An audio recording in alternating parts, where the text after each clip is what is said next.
Hello everyone and welcome back to my YouTube channel. In this video, we will start our new chapter number 7, Diversity in Living Organisms. It is from the bio section of the class 9th science. This chapter is all about the living organism which can be characterized and on the basis of their similarities and dissimilarities. इसमें हम क्या करते हैं, organism को एक तरीके से on the basis of their characteristics we can categorised, उन जो भी हमारे पास ऑर्गेनिज्म मौजूद होंगे उनके कैरेक्टरिस्टिक्स के बेस पर जो भी वो अपने गुण दिखाते हैं उनको लेकर हम उन ऑर्गेनिज्म को कैटेगराइज्ड करेंगे, अलग अलग कैटेगरीज में बांटने का काम करेंगे। तो वो चैप्टर है हमारा ये डाइवर्सिटी इन लिविंग ऑर्गेनिज्म। उससे पहले हमें क्या है कि ऑर्गेनिज्म के बारे में हमें जानना होगा कि किस तरीके के ऑर्गेनिज्म हमारे पास मौजूद होते हैं, कौन कौन सी सिमिलरिटीज़ होती हैं, कौन कौन सी डिससिमिलरिटीज़ होती हैं, कौन सी सिमिलरिटीज़ के बेस पर हम कैटेगराइज कर सकते हैं, कौन सी डिससिमिलरिटीज़ के बेस पर कैटेगराइज कर सकते हैं, कौन सी सिमिलरिटीज़ के बेस पर कैटेगराइज नहीं कर सकते। ये सभी चीज़ें हमें पहले जानना जरूरी है और उसके लिए हेल्प करेगा हमारे चैप्टर नंबर 5 और चैप्टर नंबर 6 जो इससे पहले हम लोग पढ़ चुके हैं। वो दोनों चैप्टर जो हैं वो हमें इसमें काफ़ी ज़्यादा अपने आप में हेल्प करेंगे, ठीक है। और ये चैप्टर भी जो है अपने आप में बहुत ज़्यादा इम्पॉर्टेंट है। अगर इस चैप्टर में अगर हम सबसे पहले बात करें अपनी सराउंडिंग की, then we can say that in our surrounding we have so many organisms present. These are living or some are non-living. अगर हम ऑर्गेनिज्म की बात कर रहे हैं तो हम लिविंग की ही बात करेंगे। इसके अंदर जो थिंग्स हैं वो हमारे पास नॉन लिविंग थिंग्स और लिविंग थिंग्स दोनों मौजूद होती हैं। हम यहाँ बात करेंगे ऑर्गेनिज्म की जो लिविंग ऑर्गेनिज्म हमारे पास मौजूद हैं that have different characteristics, that have different shapes, different size, different height and etc etc.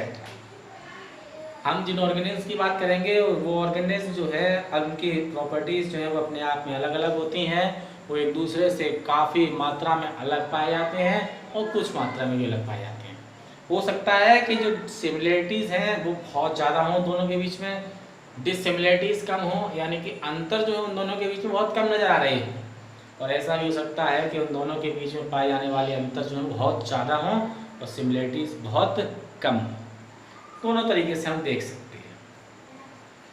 अगर अब इस चैप्टर के अनुसार चलें तो कहा गया है कि एक अपने दोस्त और अपने बीच में क्या करिए, एक तरीके से डिफ्रेंशिएट करिए, कंसीडर करिए कि आप हैं और आपका एक दोस्त है, हमसे कहा है उन्होंने, और अपने आप को देखिए, अपने दोस्त को देखिए, आपको अपने दोस्त और आप में क्या क्या सिमिलरिटीज़ नज़र आ रही हैं।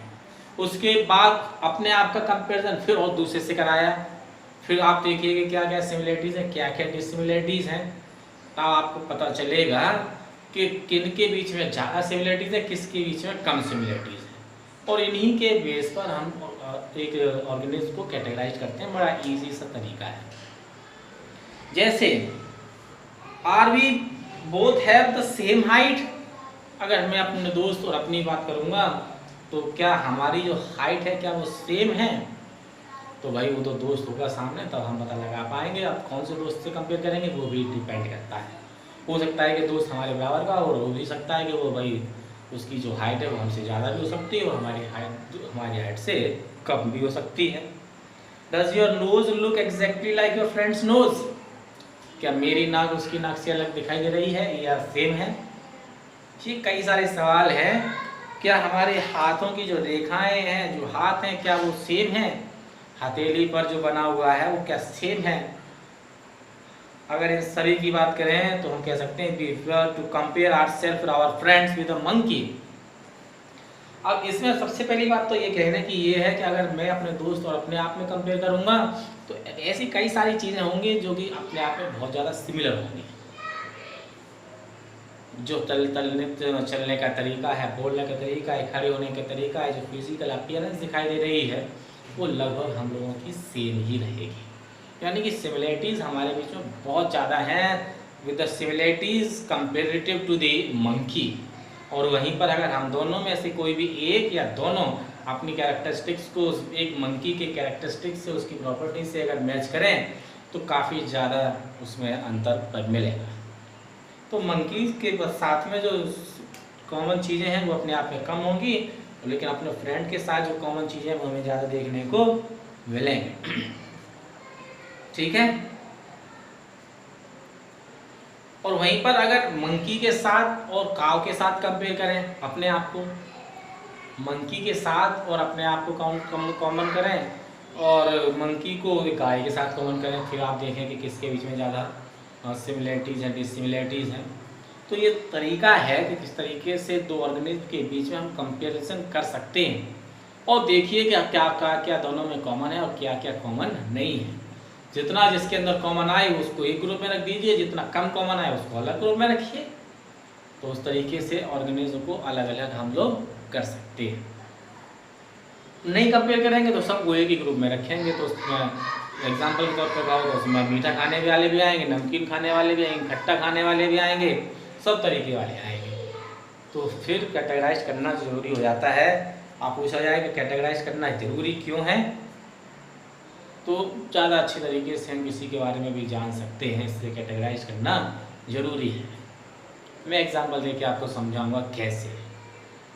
अगर हमारे पास 100 कोई ऑब्जेक्ट्स हैं और 100 ऑब्जेक्ट के बारे में अगर अलग अलग सभी के बारे में जाने, we want to know about the 100 elements, then we can read और learn about all the 100s if they are not categorized. अगर वो कैटेगराइज नहीं है तो सभी के बारे में अलग अलग पढ़ना पड़ेगा, उसके लिए जो समय है वो ज़्यादा लग जाएगा, और हो सकता है कि हम सभी के बारे में नॉलेज भी ना प्राप्त कर पाएं।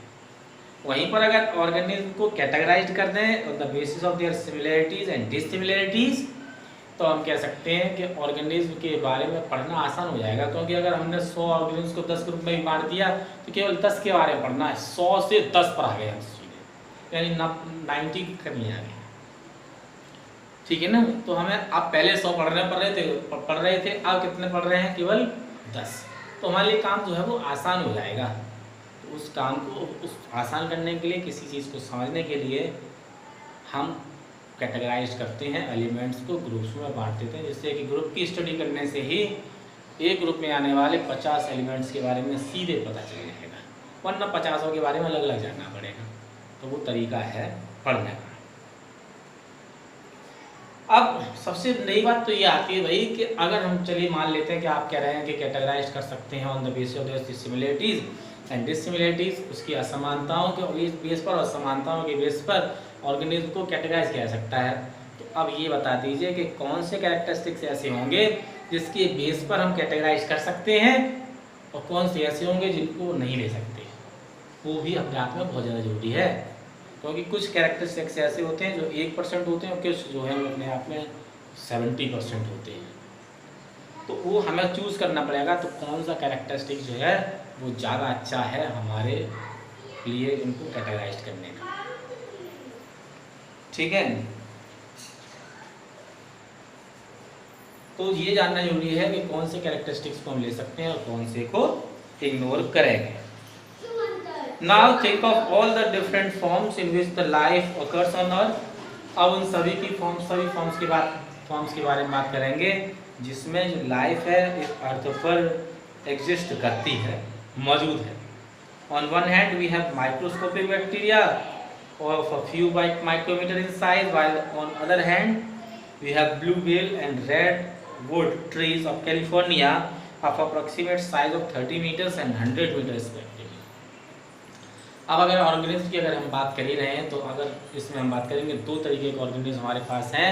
एक है माइक्रोस्कोपिक, जिसका साइज माइक्रोमीटर्स में होता है, यानी कि बहुत ज़्यादा छोटा है, which cannot be seen with the naked eye, जिसको सीधी आंखों से देख भी नहीं सकते हैं।